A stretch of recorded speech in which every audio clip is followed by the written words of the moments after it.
Hello, Wild fans. Good evening. Welcome to another Giles and the Goalie live Facebook recap. Talking about the 4-3 victory for the Wild in Edmonton tonight. All in all, that was a pretty entertaining little hockey game there. You got to be happy with the bounce back effort on the second night of the back-to-back, especially with travel. There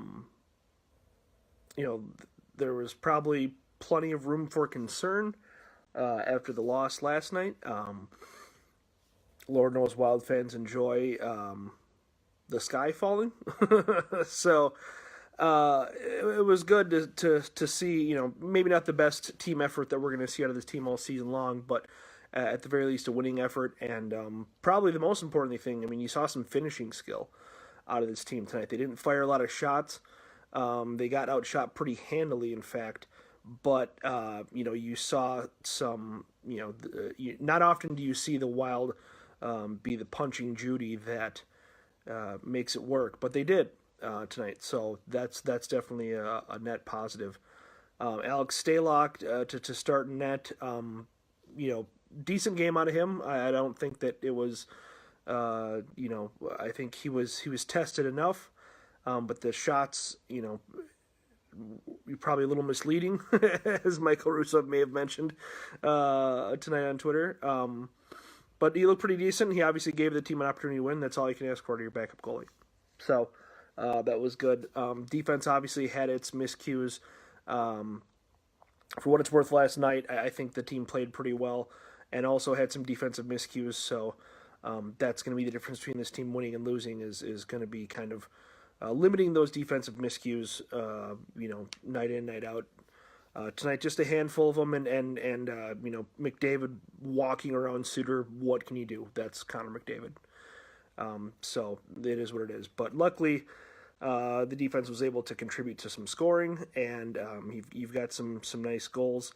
We got to talk about Mikael Granlund. The guy is the surface of the sun right now. That game-winning goal is just... wow. That's the kind of stuff that goalies' nightmares are made of when you can go bar down like that. So, it looked pretty good. You've got to be happy with the Wild penalty kill. Definitely not the power play. I believe he was 5 for 5 tonight, and against a very dangerous team, a very dangerous power play club. Obviously, anytime Connor McDavid's on the ice with the man advantage.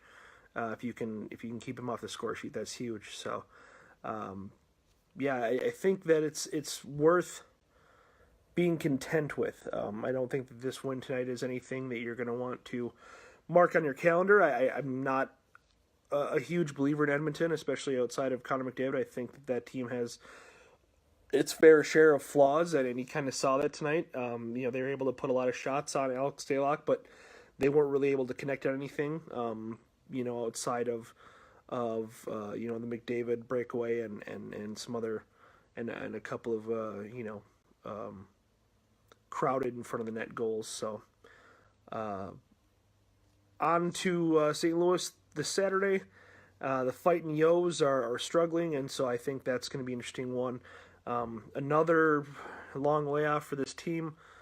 You gotta wonder if there's any repercussions to that. But with all this travel they're doing, I think this long layoff is probably very welcome for this team. So, all in all, you got to be pretty happy. I think this was a pretty solid win.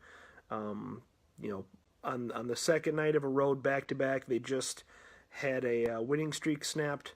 You got to be pretty happy with it. So. That'll do it for now. Look forward to us talking this Sunday about Charlie Coyle somehow, some way moving back to wing. Who would have saw that coming? In addition to other fun hockey topics. Thanks for subscribing. Thanks for downloading. And we will talk to you later.